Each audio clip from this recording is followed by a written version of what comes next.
তো আজকে কিন্তু আমাদের বাড়িতে হচ্ছে গীতা পাঠ দেখতেই পারছো। গীতা পাঠ হবে এখন, ডন কাকা করবে।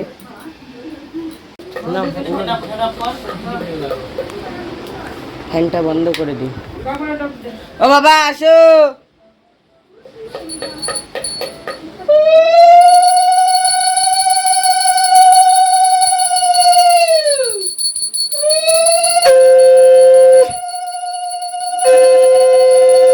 তো দেখতেই পারছো এখন হবে আমাদের জগন্নাথ ঠাকুরের সামনে গীতা পাঠ হবে।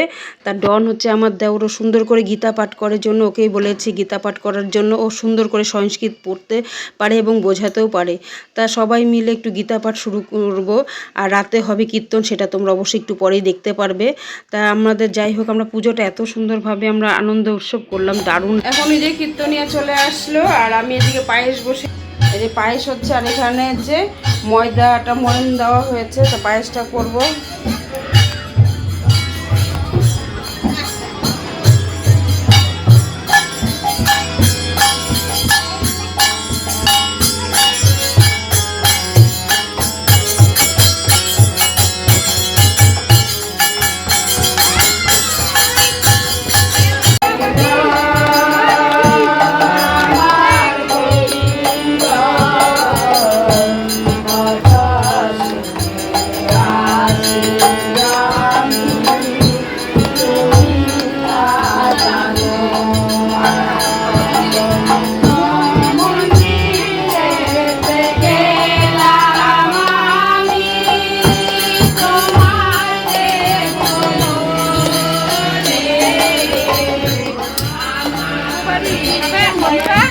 সুপারি কাটতেছি আমি, আমার মুখে পান, আমি কাটতেছি সুপারি।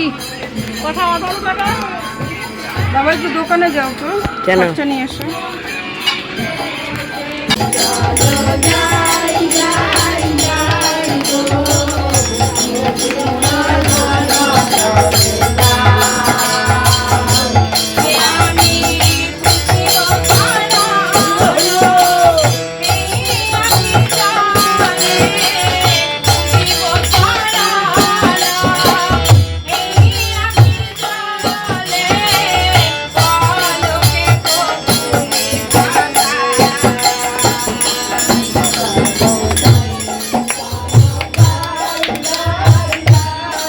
তুমি আজকে কিছু খাও নাই?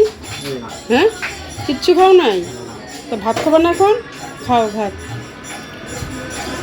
কিচ্ছু খাই নাই সকাল বেলালে, তোমরা বিশ্বাস করবে না বন্ধুরা। উঠতে উঠতে তো আজকে প্রায় 9টার সময় উঠেছি। তারপরে যে কাজকর্ম, মানে ঘরে দুয়ারে বাসন কোসন, বুঝতেই পারো অনুষ্ঠান গেলে কি অবস্থা। এখানে তো যা বাসন দেখছে, তার থেকে বেশি বাসন। আর সব বাসন মানে বড় বড় যেগুলো কড়াই, এগুলো মামির বাড়ি থেকে আনা হয়েছিল, ছোটো মামির বাড়ি থেকে, ওগুলো সব দিয়ে আসা হলো। আমার মাজা ঘষার পরে আমরা খালি মুড়ি দিয়ে পায়েস খেয়েছি, আর কিচ্ছু খাইনি। আর তোমার দুপুরবেলা রান্না হলো, খাওয়া দাওয়া। সবাই মানে আমাকে সবাই এত হেল্প করছে, সবাই এত কাজকর্ম করছে। এখন কীর্তনীয়দের চা করে দিলাম, যারা কীর্তন করছে সব সান্ত্বনা চা বানালো, আটা ময়দা ওরা মাখলো সব কিছু। এখন তোমাদের দাদাভাই তো ভাত খাবে, ভাত খেতে দেবো। আর লুচি ভাজবো পরে।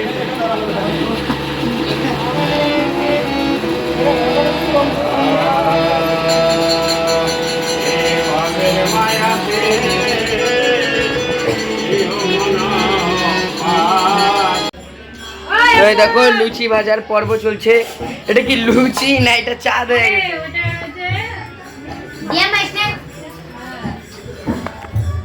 কি হচ্ছে এখন? একটু ভাত খেলাম তোর বাবাকে ভাত দিয়ে, আমার সেই খিদে পেয়ে গেছিল।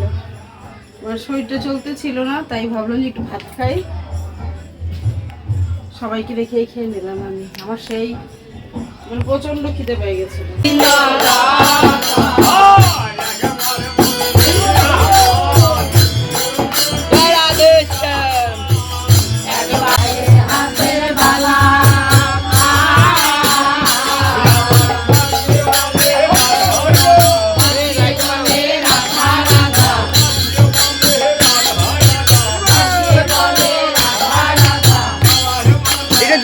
জোরে বাজাও হালকা।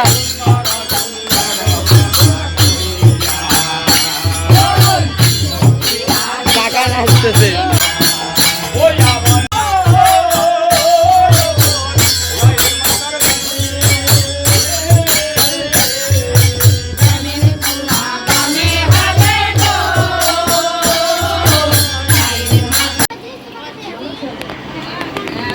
Oh, yeah.